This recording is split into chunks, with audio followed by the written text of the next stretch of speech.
Abra sua Bíblia, por favor, no Salmo de número 55. Salmo 55. Não entregue os pontos. Não entregue os pontos. Salmo 55. Ao regente do coral, Salmo de Davi, para ser acompanhado com instrumentos de cordas. Ouve minha oração, ó Deus, não ignores meu clamor por socorro, ouve-me e responde-me, pois estou sobrecarregado e confuso. Meus inimigos gritam contra mim e fazem ameaças perversas, sobre mim trazem desgraças e me perseguem furiosamente. Dentro do peito meu coração acelera, o terror da morte se apodera de mim. Sou tomado de medo e pânico e não consigo parar de tremer. Quem dera eu tivesse asas como a pomba, voaria para longe e encontraria descanso. Sim, fugiria para bem longe, para o sossego do deserto. Sim, eu me apressaria em escapar para um lugar distante do vendaval e da tempestade. Confunde o Senhor e frustra seus planos, pois vejo violência e conflito na cidade. Dia e noite os muros são guardados de invasores, mas a perversidade e a maldade estão do lado de dentro. Tudo está desmoronando. Ameaça e engano correm soltos pelas ruas. Não é meu inimigo que me insulta, se fosse eu poderia suportar. Não são meus adversários que se levantam contra mim, deles eu poderia me esconder. Antes é você, meu igual, meu companheiro e amigo chegado. Como era agradável a comunhão que desfrutávamos quando acompanhávamos a multidão à casa de Deus. Que a morte apanhe meus inimigos de surpresa, que desçam vivos à sepultura, pois a maldade mora dentro deles. Eu, porém, invocarei a Deus, e o Senhor me livrará. Pela manhã, ao meio-dia e à noite, clamo angustiado, e Ele ouve minha voz, Ele me resgata, e me mantém a salvo na batalha, embora muitos ainda estejam contra mim. Deus que governa desde a eternidade me ouvirá e lhes dará o que merecem, pois meus inimigos não querem mudar sua conduta, eles não temem a Deus. Quanto a meu companheiro, ele traiu seus amigos e não cumpriu suas promessas. Sua fala é macia como manteiga, mas em seu coração há guerra. Suas palavras são suaves como azeite, mas na verdade são punhais. Entregue suas aflições ao Senhor e Ele cuidará de você. Jamais permitirá que o justo tropece e caia. Tu, porém, ó Deus, lançarás os perversos no abismo de destruição. Assassinos e mentirosos morrerão ainda jovens, mas eu sempre confiarei em Ti. Quando nós somos atacados por inimigos, dói, mas é compreensível. De inimigos pode-se esperar isto mesmo, ataques. Agora, ser traído por amigos dói e dói muito mais. Quem foi traído sabe disso. Davi, neste salmo, se queixa desta traição. O homem, segundo o coração de Deus, foi traído por um amigo que era para ele mais chegado que um irmão. Davi, ao compor este salmo, tinha atravessado o vale onde ele amargou sua dor, e aqui nós temos expressa nesse salmo. Veja de novo, a dor da traição, verso 12. Não é meu inimigo que me insulta. Se fosse meu inimigo, eu poderia suportar. Não são meus adversários que se levantam contra mim, deles eu poderia me esconder. Antes, é você, meu igual, meu companheiro e amigo chegado. Você me traiu. E como era agradável a comunhão que desfrutávamos quando acompanhávamos a multidão à casa de Deus. Veja que Davi foi traído por alguém da mesa dele, da casa dele, com quem ele repartia momentos alegres, dos quais ele se lembrava com saudade e dor no coração. Mas quem é o tal amigo da onça que apunhalou Davi? Tudo indica que foi Aitofel. Aitofel havia sido um confidente de Davi, um conselheiro, mas que por conveniência, por egoísmo, passou para o lado da rebelião de Absalão e se tornou o conselheiro militar desse filho revoltado e insurgente de Davi. O próprio filho, Absalão, contra Davi, e Aitofel se alia a Absalão. A história está registrado em 2 Samuel 15, do verso 1 ao 12. Mas ouça o que diz 2 Samuel 15, verso 12. Enquanto Absalão oferecia os sacrifícios, mandou chamar Aitofel, um dos conselheiros de Davi, que vivia na cidade de Gilo. Em pouco tempo, muitos outros se uniram a Absalão, e a conspiração contra Davi ganhou força. Aitofel deixou a mesa de Davi para se juntar à mesa dos insurgentes, dos rebeldes, dos anarquistas de Israel. Aquele que havia sido amigo íntimo, conselheiro pessoal de Davi, agora usava tudo o que conhecia, todos os pontos fortes e fracos de Davi, contra o próprio Davi, ensinando o próprio filho de Davi a destruir o pai Davi. Quem já foi traído por pessoas em quem confiou, ou por quem fez alguma coisa, sabe o que é isso, gente? Dói. E além do problema em si, e das consequências advindas do problema, vem decepção. Como é que você age diante da decepção com alguém? O que fazer quando alguém nos trai? Como superar e não se destruir? E se fôssemos honestos, no mínimo conosco mesmo, nós diríamos que num momento ou noutro na vida, nós já fomos traídos por alguém. Alguém já usou, talvez em menor proporção, outras vezes em grandes e enormes proporções, alguém já usou algo de nós, algo que repartimos com ele na intimidade e expôs nossa vida de uma maneira que nos trouxe calamidades, sejam elas emocionais ou de todos os tipos. Então, quando somos traídos, quando fomos traídos, como é que a gente supera sem se destruir? A primeira tentação é a de fugir. A leitura do Salmo deixa óbvio que a primeira reação de Davi foi querer fugir, fugir do problema, fugir da realidade. O texto diz assim, Salmo 55, versos 6 e 7. Quem dera eu tivesse asas como a pomba. Por que ele quer asas? Eu voaria para longe. Longe do quê? Longe do problema. E encontraria descanso. Sim, fugiria para bem longe, para o sossego do deserto. Meu povo, não é assim que a gente se sente. A dor aguda da pancada, da traição, geralmente provoca em nós sede de se fazer justiçamento, sede de querer vingança. Esse é um sentimento muito comum quando somos traídos. Ah, é? É assim que você me trata? Espere só então. Vingança é um prato que se come frio.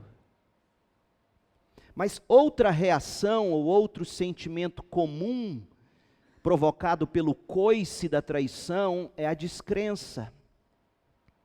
E por isto, decepcionado, desiludido, descrente, a gente pensa em desistir. A gente deseja fugir para bem longe, longe de tudo, longe de todos. De fato, gente, a pessoa que foi ferida por alguém próximo tende a se encaramujar, se fechar dentro de si mesma e se afastar de todo mundo, lambendo suas feridas de autopiedade. E quando muito, a gente se cerca de pessoas que vão nos autoafirmar. Só que essa postura mata. Lentamente, mas essa postura mata. Então, como é que a gente tem que reagir? Como é que a gente vence a esse sentimento de vingança e ao mesmo tempo esse desejo de fugir e de se esconder e de desistir de tudo e de todos? Como é que está seu coração nesse momento? Qual é o seu maior desejo face a alguma pancada que você recebeu de alguém? Quer vingar-se? Ou está pensando em desistir? Quer entregar os pontos, quer fugir do casamento, fugir da fé cristã, fugir da igreja, deixar os amigos, abandonar os estudos, abandonar o trabalho, fugir de algum compromisso, de alguma responsabilidade, fugir da vida, talvez tenha cogitado até o suicídio. Você tem vontade de fazer o quê com a pancada que você recebeu? Seja qual for a dor, a decepção, a perturbação, a pressão que você esteja sofrendo, independentemente das tentações que estejam te pressionando, o Salmo de Davi nos revela o coração do salmista num determinado recorte da vida dele, quando ele foi traído pelo filho Absalão e por gente íntima a ele, Aitofel, e Davi flertou com a possibilidade de desistir de tudo e entregar os pontos, fugindo para bem longe. Teria sido a sua ruína existencial se Deus não o resgatasse. Gente, quando a gente leva o coice de alguém, machuca muito. Charles Spurgeon, um dos meus grandes heróis, nem tanto pelos sermões dele, ele não era um pregador expositivo, apesar de haver muito conteúdo lindo e maravilhoso nos sermões de Spurgeon. Eu amo Spurgeon pela sabedoria cristã e pastoral daquele homem. Spurgeon, falando aos pastores do seu colégio de pastores no final do século XIX em Londres, ele conseguiu colocar o sentimento de Davi face a esse golpe de Aitofel de uma forma que para mim é quase poética. Eu vou citar para vocês o que ele disse. Mas veja que a dor de um pastor que é golpeado pelas decepções, conforme Spurgeon descreve aqui, afinal ele estava pregando a pastores, a dor dos pastores quando são coiceados é a mesma e se aplica a qualquer cristão que em obediência a Deus se entrega ao cuidado mútuo, se entrega a ajudar o outro. Quando nós nos dispomos a servir e a ajudar e a abençoar, todos nós estamos sujeitos aos coices. Spurgeon diz assim: um golpe esmagador às vezes deixa um pastor muito abatido, e eu diria, deixa um crente muito abatido. O irmão em que mais se confiava torna-se um traidor. 10 anos de trabalho não tiram tanto da vida como o que perdemos em poucas horas por causa de Aitofel, o traidor, ou de Demas, o apóstata. As contendas também, as divisões, as calúnias e as críticas tolas, muitas vezes prostram santos homens e os fazem sentir como uma espada nos ossos. As palavras duras ferem profundamente. Um coice que mal move um cavalo mata um bom cristão. Com os anos de experiência, a alma se enrijece para os golpes duros e rudes que são inevitáveis em nosso combate. Mas no início, essas coisas nos abalam profundamente e nos mandam para casa envoltos no horror de grandes trevas. As provações de um verdadeiro cristão não são poucas. E as que são causadas por crentes professos e ingratos são mais duras de aguentar do que as mais grosseiros ataques de inimigos e ímpios confessos. Quem dera, nenhum homem, ninguém que anda em busca de tranquilidade mental e de quietude de vida, entre no ministério, e eu diria, entre no serviço aos santos, ou entre no cristianismo, porque se você estiver buscando tranquilidade mental e quietude de vida, você fugirá do cristianismo desgostoso. Fecha aspas. O que Spurgeon está dizendo, com a mais profunda realidade, é que no momento em que nós nos dispomos a servir e a abençoar, o que todos nós somos chamados a fazer enquanto cristãos,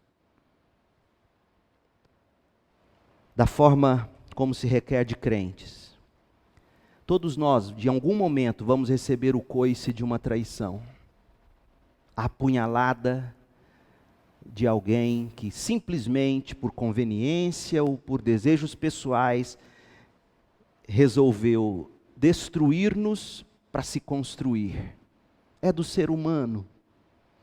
E se fôssemos honestos, nós veríamos que ou já fizemos isso também, ou já tentamos desconstruir alguém na tentativa de se sobressair, ou a gente chegou bem perto, não é verdade?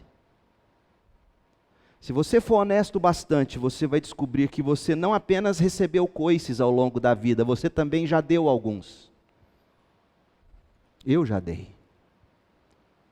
É do pecado em nós. Então a pergunta é, como é que a gente pode desenvolver a habilidade de engrossar o couro e amolecer o coração?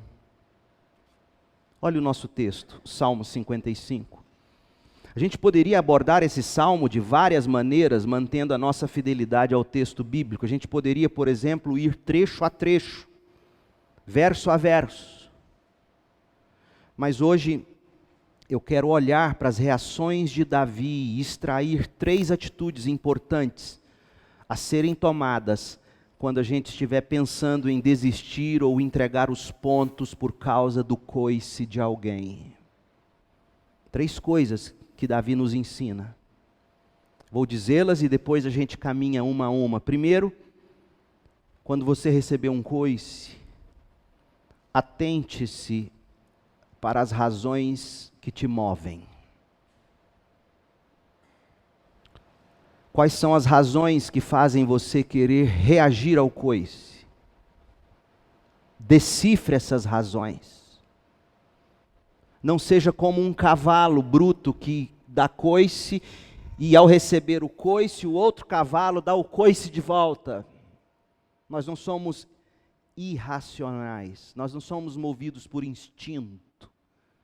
Por isso Davi nos ensina a nos atentar para as razões que nos movem a reagir diante do coice. Segundo, avalie a reação que você cogita. Então, as razões, a reação e, por último, aproprie-se dos recursos que estão à sua disposição. Então vamos lá, atente-se para as razões que te movem logo depois do coice. O que surge no seu coração quando você é preterido por alguém, traído por alguém, leva o coice de alguém? Davi escreveu esse salmo, nós já dissemos, quando o filho dele, Absalão, se rebelou contra o pai. A história completa está em 2 Samuel, de 15 ao capítulo 17. Davi já era rei de Israel. Davi ainda não tinha fugido da cidade. Ou pelo menos ele narra a história, se ele já tivesse passado e tudo já se resolvido, e ele resolveu compor o salmo, que para mim parece ter sido assim. Ele escreve esse salmo depois de tudo acontecido, aí ele resolve reviver a história e nos traz esse salmo. Davi nos conta aqui que tudo começou quando ele ainda não tinha fugido da cidade. Davi ainda estava em Jerusalém quando ele levou o coice. E isso estava gerando uma crise na cidade. Porque quando um líder é ferido, a cidade sofre. Olha o verso 9, Davi diz: eu vejo violência, eu vejo conflito na cidade, dia e noite os muros são guardados, ou seja, a gente se preocupa em não deixar os invasores entrar, a gente se preocupa em não deixar os inimigos entrar, a gente se preocupa em não deixar o mundanismo entrar, só que tem um problema. Davi aqui é preciso, ele diz, só que tem um problema, o problema não está lá fora, o problema está aqui dentro. A gente cerca a cidade com muros, os inimigos não entram, mas a perversidade, a maldade estão aqui dentro, dentro do coração, dentro da família, dentro da igreja, gente. A gente preocupado, fechando tudo contra o mundanismo, e devemos sim, mas nós não podemos nos esquecer que a perversidade, a maldade começa do lado de dentro, começa do coração. Então tudo está desmoronando, diz Davi no verso 11, ameaça, engano, correm soltos. Então Davi está avaliando as razões. Por que ele quer fugir? Porque ele foi ferido, e quando ele olha ao redor, ele diz, está tudo caindo, e o pior, eu não estou tendo forças para mudar isso. E sabe o que é mais difícil? Não são os inimigos invasores que estão nos atormentando, não são os filisteus, são os filhos de Deus. Os filhos de Deus estão se degladiando, estão se destruindo, estão se matando. Violência, conflito, a maldade, a perversidade aqui dentro, está tudo caindo. Essas são as circunstâncias externas. Agora Davi fala do coração dele, porque é sempre assim. As crises, os coices, eles agitam as águas, mas eles também apavoram o coração. E aí Davi fala da decepção dele em primeiro lugar. Nós já lemos os versos 12 a 14. Nós já vimos ele falando que se tratava de alguém que comia na mesa com ele, alguém de dentro da casa dele, alguém com quem ele ia para a igreja junto. Mas olha o que ele diz a mais, do verso 20 ao 21 do Salmo. Quanto a esse meu companheiro, ele não traiu só a mim, não, ele traiu seus amigos, e não cumpriu suas promessas, ele quebrou sua palavra, sua fala é macia, é uma manteiga de tão macia, mas dentro do coração desse homem existe guerra. Suas palavras são suaves como azeite, mas na verdade essas palavras saem como punhais. Que Deus te livre de ter que passar por isso. Gente que chega como uma seda. E como tem gente assim, meu povo, não seja você um desses, acorde enquanto é tempo. Gente que chega macio, com fala mansa, azeitada, untada, e você a priori pensa que pessoa boazinha, mas quando você percebe, as palavras estão saindo como punhais. E Davi diz, isso me feriu demais. Então Davi está avaliando as razões dele. Primeiro, o tumulto na cidade. Segundo, a decepção que ele teve com pessoa chegada, com filho, Absalão, com amigo, Aitofel. Para você ter uma ideia de como isso abateu Davi, Aitofel era conselheiro, era amigo íntimo de Davi, mas agora ele estava junto com o rebelde Absalão, na tentativa de acabar com esse ex-amigo e rei de Israel. Leia 2 Samuel 15:30, veja a história. Quando Davi tem que sair da cidade, por causa dessa traição. 2 Samuel 15, versos 30 e 31, Davi prosseguiu pelo caminho para o Monte das Oliveiras. Gozado que é o mesmo lugar para onde o Senhor Jesus foi antes de enfrentar a cruz. Davi e Jesus foi para o Monte das Oliveiras traído por Judas. Davi prosseguiu pelo caminho para o Monte das Oliveiras, chorando enquanto andava, estava com a cabeça coberta e os pés descalços. Os que iam com ele também tinham a cabeça coberta e choravam enquanto subiam ao monte. quando alguém informou a Davi que Aitofel, seu conselheiro, agora apoiava Absalão, Davi então orou: ó Senhor, faça que Aitofel dê conselhos errados a Absalão, ou seja, peço-te que transformes em loucura o conselho de Aitofel. Meu Deus, não deixe que esse homem acabe de destruir o coração do meu filho Absalão. Esse homem que foi meu amigo está destruindo ainda mais o meu filho. Sabe o que é pior, gente? Pior do que você olhar para a cidade, como vimos, e ver que tudo desmoronava. Pior do que ver um filho rebelde querendo você morto para tomar seu lugar. Pior do que um amigo que foi íntimo a você, agora junto com seu filho rebelde, ensinando seu filho rebelde a usar todas as suas fraquezas contra você mesmo. Sabe o que é pior do que isso? É você buscar Deus e achar que Deus não te escuta. Olha o verso 1 do Salmo 55. O verso 1 e o verso 2 do Salmo 55. Olha como Davi começa esse salmo. Ouve minha oração, ó Deus. Não ignores meu clamor por socorro. Deus, ouve-me e responde-me. Deus, ouve-me. Parece que o Senhor não me ouve. Deus, me responda. O Senhor não está falando mais comigo. Deus, eu estou sobrecarregado, eu estou confuso. Gente, se Davi nos desse um testemunho aqui, ele diria algo mais ou menos assim: sabe de uma coisa? Meu filho, meu próprio filho, quer me ver morto para tomar meu trono.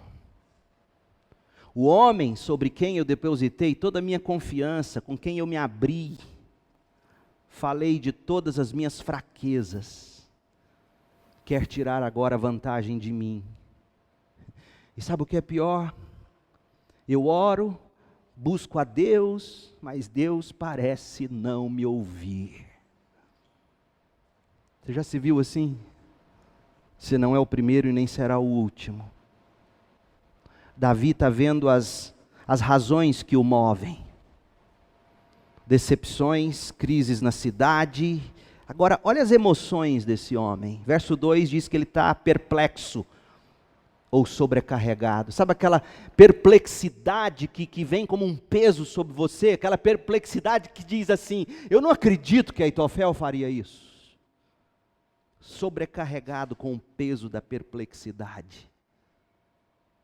Perturbado, diz o verso 2, um tipo de perturbação que confunde a mente. Por isso que a NVT, em vez de perturbado, diz confuso.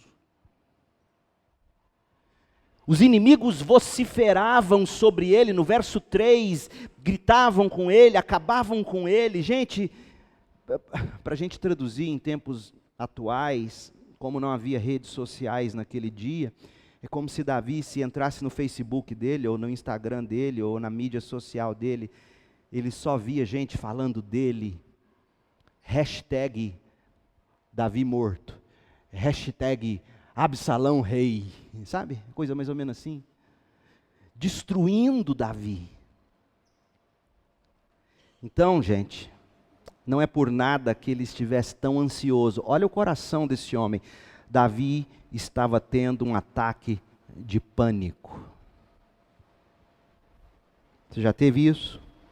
A ansiedade num grau tão elevado que leva você a experimentar momentos de pânico. Leia o texto e veja se não é isso.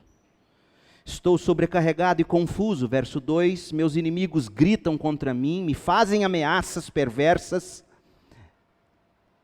sobre mim trazem desgraças, me perseguem furiosamente, dentro do meu peito, meu coração acelera, ele busca o fôlego e não encontra, o terror da morte se apodera de mim, eu vou me infartar, sou tomado pelo medo, pelo pânico, não consigo parar de tremer, meus inimigos gritam contra mim, fazem ameaças perversas, sobre mim trazem desgraças, me perseguem furiosamente, dentro do peito meu coração acelera, o terror da morte se apodera de mim, sou tomado de medo e pânico e não consigo parar de tremer. Davi não suportava mais o que ele estava sentindo.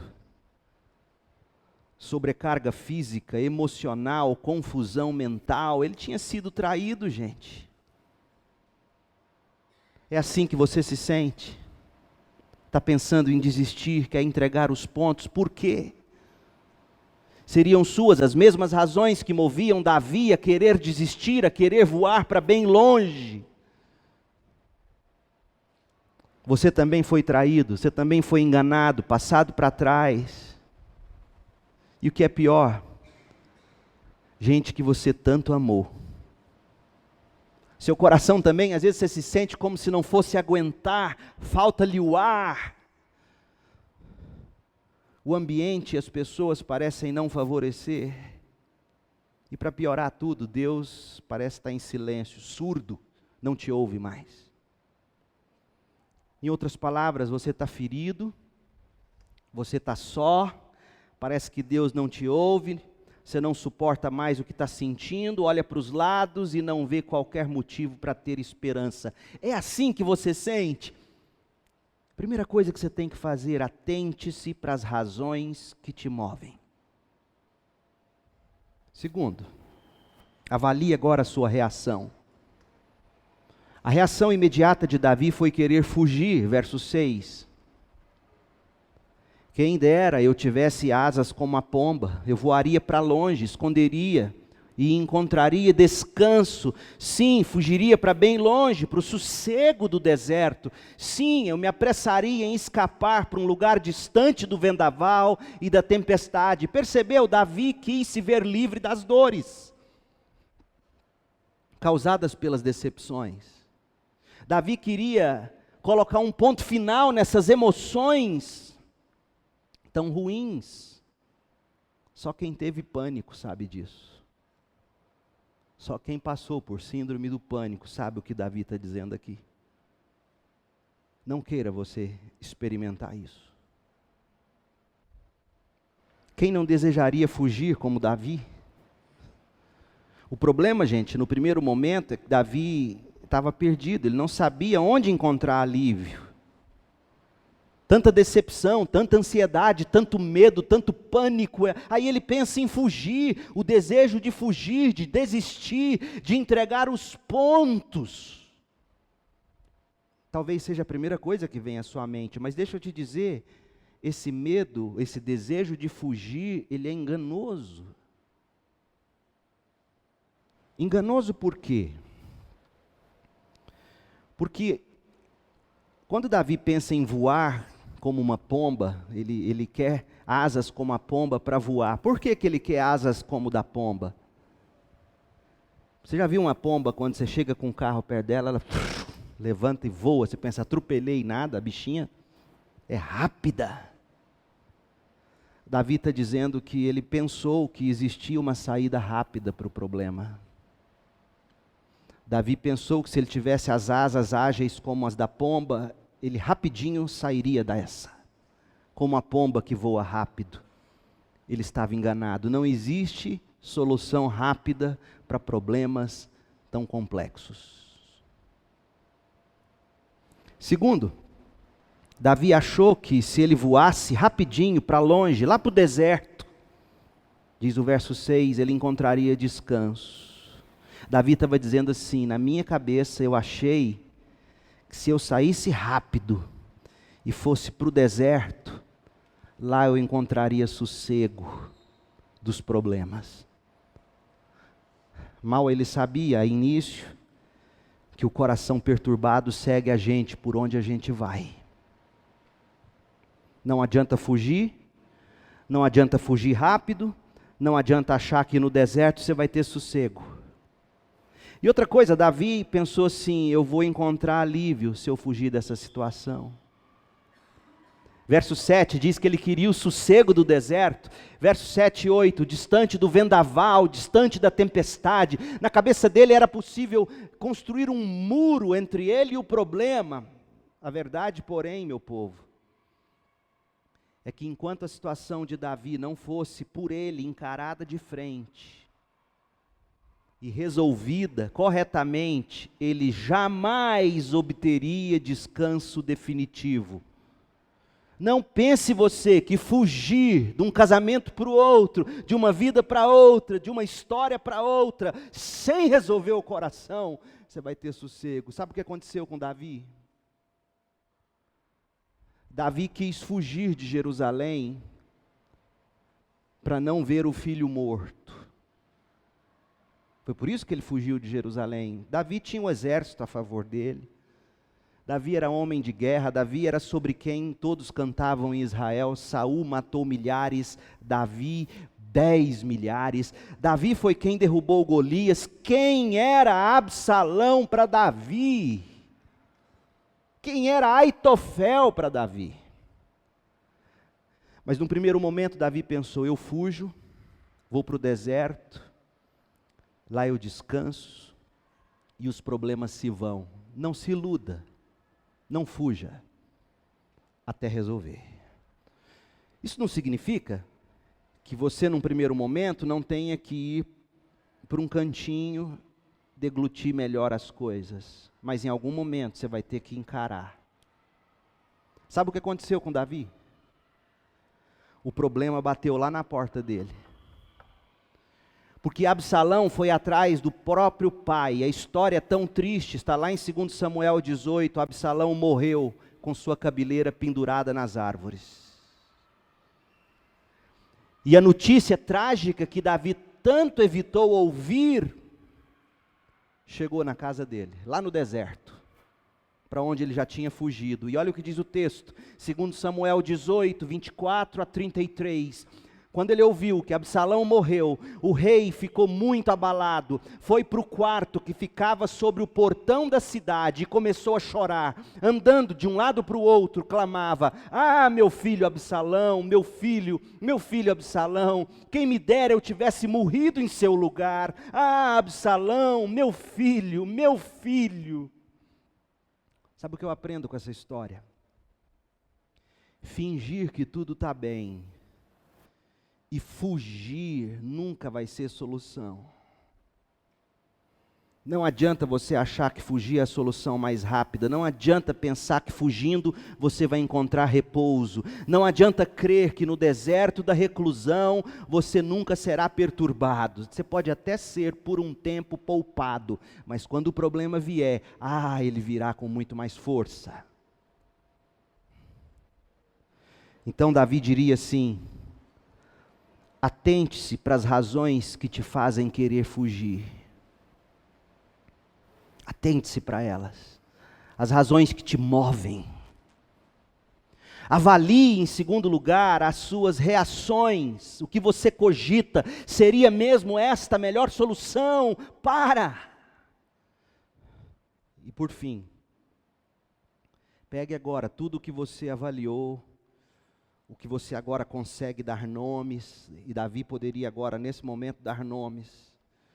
Eu estou com medo de perder meu filho, por isso eu vou fugir. Calma, mas não é fugindo que você vai ganhar seu filho. Davi fugiu e Absalão morreu. Eu estou com medo da cidade ficar cada pior. Calma, não é fugindo que você vai resolver o problema da cidade. Você fugiu, a cidade ficou pior. Eu estou com medo, e meu coração está acelerado, está em pânico, eu não aguento mais esse sentimento. Calma, não é fugindo. A notícia da morte de Absalão alcançou Davi. Aquilo do que você vive fugindo vai alcançar você se você não resolver isso. E agora, como é que você se apropria dos recursos que estão à disposição? É o que Davi ensina. Deus é mestre, gente, em nos colocar diante de situações que nos deixam sem alternativas.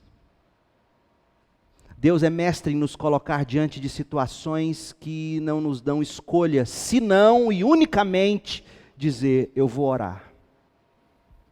Eu vou confiar em Deus. E vou me aquietar. Eu vou orar e não vou postar no Facebook. Eu vou orar e não vou mandar o WhatsApp. Eu vou orar e não vou ficar pondo o que eu estou sentindo no meu story, no meu status. Quem é de rede social sabe o que eu estou falando. Se você não sabe o que é isso, aleluia, glória a Deus, você é mais feliz do que você imaginava. Ora a Deus e se aquiete. Você não precisa mostrar para o mundo que você está sangrando. Davi ora, Davi confia. Paulo entendeu isso. Olha o que Paulo entendeu. Paulo entendeu que Deus às vezes levanta um Aitofel na vida da gente, para a gente não ter outra escolha, senão confiar nele, em Deus. Paulo diz assim, 2 Samuel 1:8 a 10, irmãos, queremos que saibam das aflições pelas quais na província da Ásia nós passamos, fomos esmagados, oprimidos, além da capacidade de suportar, e pensávamos que não sobreviveríamos, de fato esperávamos morrer, mas, como resultado desse problema que eu achei que fosse me matar, como resultado disso, deixamos de confiar em nós mesmos e aprendemos a confiar somente em Deus, que ressuscita os mortos. Ele nos livrou do perigo mortal e nos livrará outra vez. Nele depositamos nossa esperança e Ele continuará a nos livrar. Gente, tribulação nunca é maldição na vida de um crente. Nunca. É bênção. Tribulação faz a gente deixar de confiar em nós mesmos e nos ensina a confiar somente em Deus. Faz a gente deixar de confiar nos conselhos para confiar em Deus. Tira-nos, as tribulações nos tiram da autoajuda, nos tiram do pensamento positivo, da força de vontade, tira-nos da autoajuda para nos remeter ao Deus ajuda, ao pensamento bíblico, à fé na graça futura de Deus. Tribulação é bênção. Tribulação nos coloca na escola de oração. Ouça Paulo, na sequência do texto, 2 Coríntios 1:11, confiamos em Deus, ele diz, aprendemos a confiar em Deus, a tribulação foi bênção, aprendemos a parar de confiar em nós, abandonamos a autoajuda, estamos agora no Deus ajuda, e aprendi a orar. Olha o que ele diz, e vocês nos têm ajudado a orar por nós, Então muitos darão graças, porque Deus em sua bondade respondeu a tantas orações feitas em nosso favor. Davi aprendeu tudo isso, gente. Volta para o Salmo 55. Primeiro, Davi passou a buscar a Deus com fervor. Depois que ele remoeu essa história da fuga, o passo seguinte foi aí sim a cura. Verso 15 a 17, Salmo 55. Mostra um Davi fervoroso, constante na oração. Olha o que ele diz. Que a morte acompanhe ou apanhe meus inimigos de surpresa, que desçam vivos à sepultura, pois a maldade mora dentro deles. Eu, porém, invocarei a Deus. Gente, eu amo as expressões mas e porém na Bíblia. Eu, porém, invocarei a Deus. Como assim?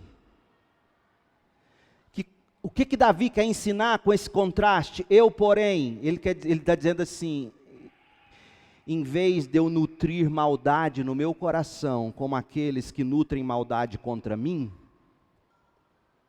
porque não é assim, quando a gente é traído, a primeira coisa que você quer fazer é pagar na mesma moeda, é retribuir com maldade. E Davi diz, não, eu porém, em vez de nutrir maldade dentro de mim, como esses que não gostam de mim, nutrem maldade para comigo, eu invocarei a Deus. Uau! Eu invocarei a Deus, Deus me livrará. E aí ele diz, e eu me comprometo a me disciplinar em oração, pela manhã, ao meio-dia e à noite. Clamo angustiado, mas eu clamo, e Ele ouve minha voz. Que homem maravilhoso, que cresceu com a graça de Deus. Por isso que eu creio que esse salmo foi escrito depois de tudo ter acontecido, e Davi está passando em revista seu problema, e mostrando a sua angústia em processo. Começou querendo fugir, começou talvez nutrindo no coração maldade, mas aprendeu que o antídoto ao medo é fé na graça de Deus. Davi também passou a buscar sua paz em Deus e não nas circunstâncias. Verso 18, Deus me resgata e me mantém a salvo na batalha, embora muitos ainda estejam contra mim. Ou seja, a situação dele não tinha melhorado, ainda existia muitos. Mas ele estava com fé agora de que Deus o resgataria, o manteria a salvo. E essa fé trouxe paz em meio aos problemas. Você consegue beber dessa paz quando o mundo está caindo ao seu redor? Tudo parecendo estar se desmoronando. Suas emoções te destruindo. Aconselhei uma pessoa uma vez que sofria demais com depressão e pânico e ansiedade. Essa pessoa em lágrimas, lá em São Paulo, disse assim para mim: pastor, eu preferia 1000 vezes ter um câncer do que essa angústia. Um câncer, eu ia lá, tomava uma quimioterapia, mas do jeito que eu vivo, eu não sei de onde vem o medo, eu não sei para onde vai, e como é humilhante. Ah, se eu não sei desse sentimento.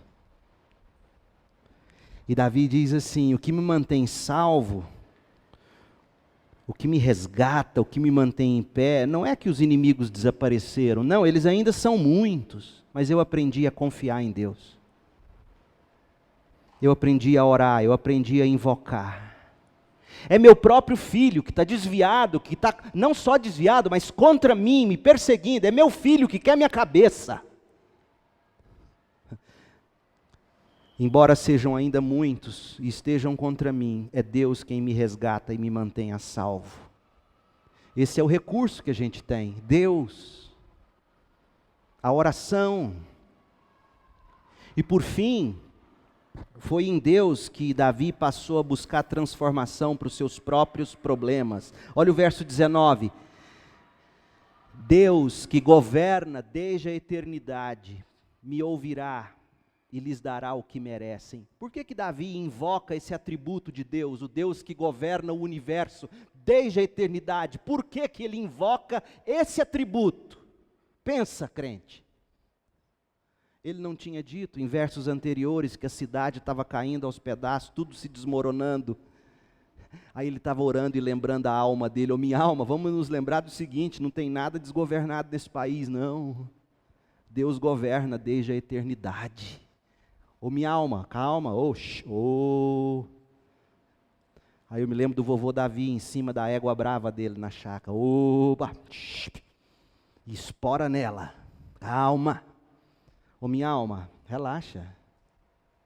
Deus governa, não só governa, Ele governa desde a eternidade.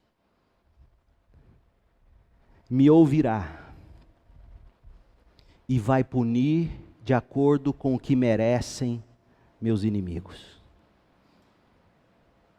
E aí no verso 22, ele diz assim: Davi, entregue suas aflições ao Senhor, Ele cuidará de você. Jamais permitirá que o justo tropece e caia. Tu, porém, ó Deus, lançarás os perversos no abismo da destruição. E essa última frase me intrigou. Assassinos e mentirosos morrerão ainda jovens. De quem ele está falando? Do próprio filho Absalão. Assassinos e mentirosos morrerão ainda jovem. Lembra que Absalão morreu? Mas eu sempre confiarei em Deus. Ele está dizendo tanta coisa nessa última frase. Ele está dizendo que quem consegue e aprende a confiar em Deus, os anos passam, e aí você que confia em Deus, na soberania de Deus, é capaz de olhar para a cicatriz de um filho morto porque te perseguia, e você é capaz de olhar a situação pelo que de fato ela é. Não é maravilhoso você entender que em Deus você consegue superar toda e qualquer tragédia? É isso que Davi está dizendo. Os anos se passaram, ele compôs esse salmo, e ele se lembra do filho jovem, do Absalão, que se tornou assassino, mentiroso, queria o trono do pai. Ele olha, ele se lembra com certeza, com dor, com pesar. Mas isso não o abatia mais. Gente, isso é libertador, saber que em Deus você consegue conter suas lágrimas de desespero. Outra coisa que ele está dizendo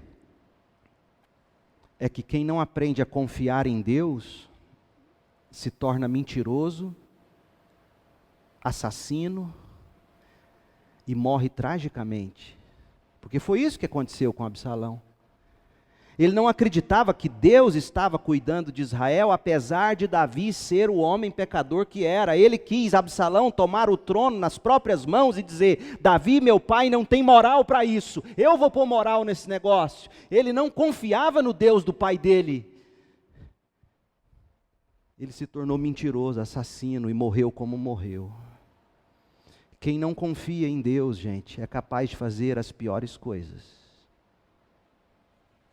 E Davi está dizendo, em último lugar: e eu não me tornei um assassino e mentiroso como os meus inimigos, e eu não me tornei um deles, porque pela graça de Deus eu aprendi a sempre confiar em Deus.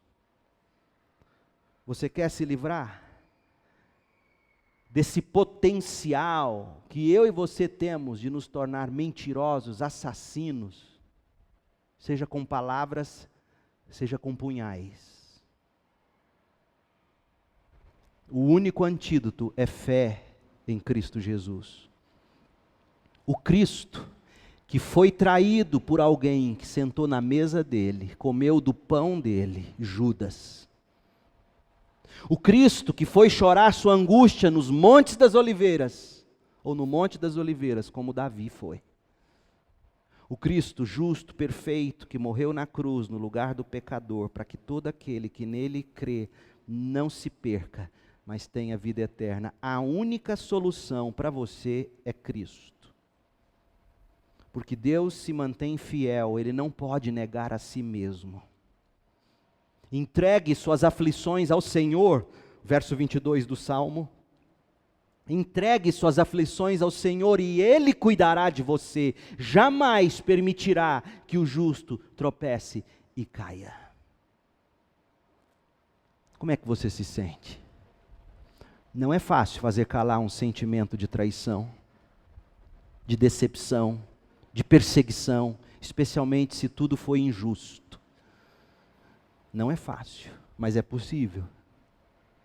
Quando a gente olha para a cruz e olha o que o Senhor passou, tenhamos a consciência, como Davi termina o Salmo dizendo, nas entrelinhas, claro: eu só não me tornei um Aitofel e um Absalão porque eu aprendi a ter fé. Eu não sou melhor do que ninguém, diz Davi. Confie no Senhor nessa manhã. Entregue seu coração a Ele. Diga a Ele agora, feche os seus olhos, diga a Ele assim: Senhor, é difícil, eu não consigo. Se é esse o seu caso. E peça a Deus a graça de aumentar a sua fé, de ajudá-lo em sua pouca fé. Talvez você precise nesta manhã lembrar-se de que o homem que mais sofreu com a traição foi o Filho de Deus, Jesus Cristo. E Ele enfrentou a morte, escolheu morrer no nosso lugar, para que a traição que Ele sofreu se tornasse para nós um meio de redenção, de salvação, de libertação. E nessa manhã Ele diz: arrependa-se e creia. Pai, em nome de Jesus, só o Senhor pode operar com graça e poder, transformando nossas tragédias em triunfo, nossas dores em deleite. Ó Deus, em nome de Jesus, que o Senhor intervenha com graça em cada coração aqui, e nos faça provar e ver que o Senhor é bom. Não nos deixe ser dominados pelas circunstâncias, pelas emoções, como tudo isso nos engana e nos escraviza. Faça de nós homens e mulheres como Davi conseguiu no final tornar-se. Pela graça ele aprendeu a confiar no Senhor. Pela graça ele aprendeu a olhar para a tragédia e ver: Deus foi bom comigo. Deus cuidou de mim. Deus me sustentou.